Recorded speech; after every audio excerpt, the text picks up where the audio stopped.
Hello बच्चों, आज हम लोग ईवीएस का चैप्टर पढ़ेंगे water for all. Water for all यानी कि वाटर यानी कि पानी सबके लिए। ठीक, यहाँ पर देखिए क्या बना हुआ है, एक ग्लोब बना हुआ है। ठीक है, ये हमारी पृथ्वी है, उसमें कुछ हिस्से पे ग्रीन पार्ट है और बाकी समय पे डार्क ब्लू है। ये ब्लू जो पार्ट है ये रिफ़र करता है वाटर को, और ये जो ग्रीन एरिया है ये रिफ़र करता है लैंड को। तो आप देख सकते हैं कि कितना ज़्यादा एरिया में वाटर फिल हुआ है और थोड़ी ही एरिया में पानी है। ये जो अर्थ का 70% हिस्सा है ये वाटर का हिस्सा होता है।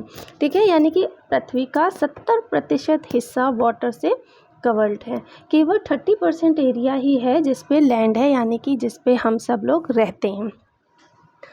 अब वाटर फॉर ऑल, ये जो 70% वाटर है ये सुनने में कितना ज़्यादा लग रहा है ना, तब भी हम कहते हैं कि पानी बर्बाद ना करो, बर्बाद ना करो। क्यों?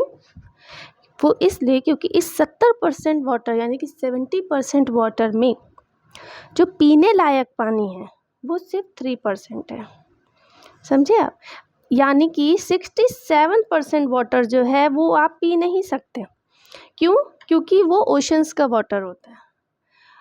ये जो महासागरों का पानी होता है, सागरों का पानी होता है, ये पीने लायक नहीं होता। क्यों? क्योंकि इसमें नमक बहुत ज़्यादा होता है और इतना नमक होता है कि वो आपकी किडनीज पे इफ़ेक्ट डाल सकता है, आप उसको पी नहीं सकते। ठीक है, सिर्फ पीने लायक पानी जो होता है वो सिर्फ 3% है। यानी कि जो हमारी पूरी पृथ्वी है, पृथ्वी पे जितने भी एरिया में लोग रहते हैं, यानी कि 30% ही तो लैंड है। इनडायरेक्टली अगर हम कहें, ये 30% लैंड एरिया में जितने लोग रहते हैं उस पूरे लैंड पे सारे रहने वाले जीव जंतु सब के लिए सिर्फ 3% वाटर है। ठीक है, अब इस 3% वाटर में क्या क्या आते हैं? पहले आते हैं अंडरग्राउंड वाटर। ठीक है, अंडरग्राउंड वाटर जो कि सॉइल के नीचे होता है, इसके बारे में बात करेंगे। दूसरा वाटर जो होता है वो होता है रिवर्स और लेक्स का। ठीक है, और जो तीसरा वाटर होता है वो बर्फ़ के रूप में हिम जो होती है ना उसमें होता है। यानी कि जो आइस के रूप में पर्वतों पे बर्फ़ गिरती है ना, फिर उसकी चट्टानें बन जाती हैं, ये इस रूप में होता है। तो ये तो हम इसको नहीं पा सकते डायरेक्ट। ठीक है, अंडरग्राउंड वाटर और रिवर्स। तो हम अंडरग्राउंड वाटर, जैसे हमारे घर में आप देखते हैं कि हैंडपम्प लगा होता है या सबमर्सिबल लगा होता है, हम एक स्विच ऑन करते हैं और पानी मोटे धार में निकलने लगता है। वो पानी कहाँ से आता है? वो अंडरग्राउंड होता है। हैंडपम्प चलाते हैं, वो 2 बार चलाया और पानी आने लगा, ये अंडर वाटर। ठीक है, अंडरग्राउंड वाटर होता है जो कि सॉइल से रिस कर धीरे धीरे वो नीचे चला जाता है। कहाँ से जाता है? जब बारिश होती है।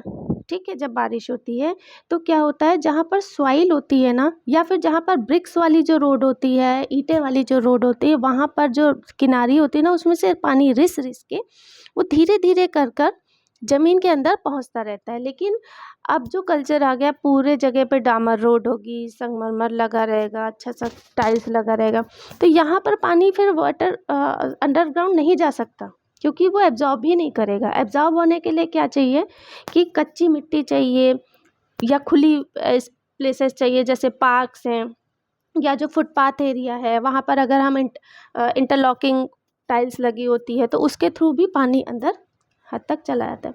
चलिए, ये तो इतना आपको समझ में आ गया कि 3% पानी ही जी है जो हमारे लिए पीने लायक होता है। इसीलिए हम कहते हैं कि पानी बर्बाद ना करो, पानी बचाओ।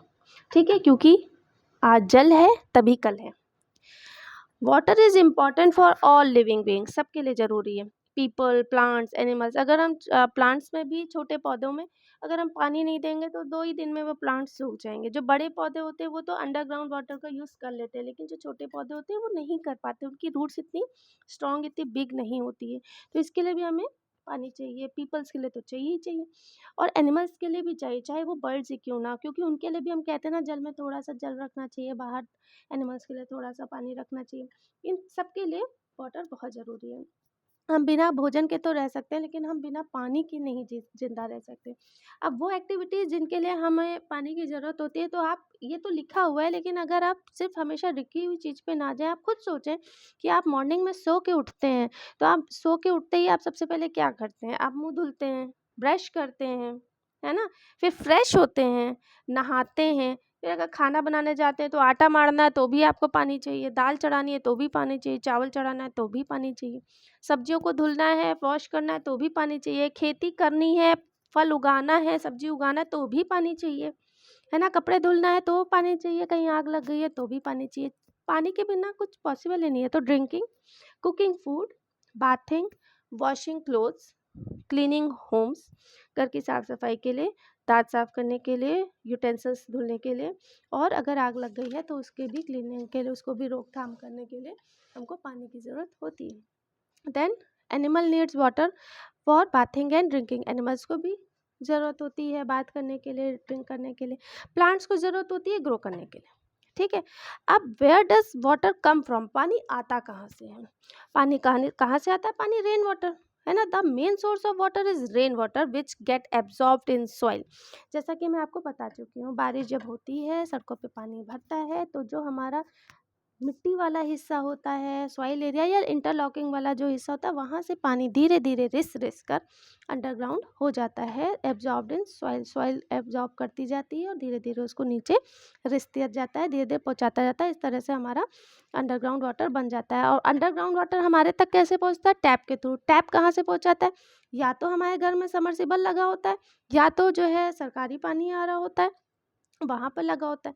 दूसरा हैंडपंप आप सबने देखा होगा। तीसरा वेल, कुआँ जब हम गहरा खोदते हैं तो उसमें हम देखते हैं हमेशा ही नीचे पानी भरा रहता है। वो पानी कहाँ से आता है? वो अंडरग्राउंड वाटर ही होता है। चौथा ट्यूबवेल भी देखा होगा, गांव साइड में एरिया ज़्यादा होता है। Other sources of water in the surroundings are, ये सब मीठे पानी का है सोर्स जो हम पी सकते हैं, जैसे रिवर है, लेक्स हैं, पॉन्ड्स हैं, ठीक है। इसके बाद देखिए, इसके अलावा स्ट्रीम है, वाटरफॉल है, ठीक है। We also get water from seas and oceans, but this water is not fit for drinking. Why? Because it has salt, इसमें बहुत नमक होता है। Water has no colour, no shape, no smell, no taste. It takes the shape of the container it is poured into. मतलब पानी का कोई ना तो कलर होता है, ना उसका कोई आकार होता है, ना उसमें कोई टेस्ट होता है, और ना ही उसमें कोई स्मेल होता है। आप उसे सूंघें, आप उसे चखें, आप उसका रंग देखें, उसमें आपको कुछ भी नज़र नहीं आएगा। वो जिस भी कंटेनर में रखा जाता है उसी कंटेनर का वो शेप ले लेता है। तो आई होप कि ये चैप्टर आपको समझ में आया होगा, और इसके नेक्स्ट पार्ट में मैं इसकी एक्सरसाइज करवाऊँगी।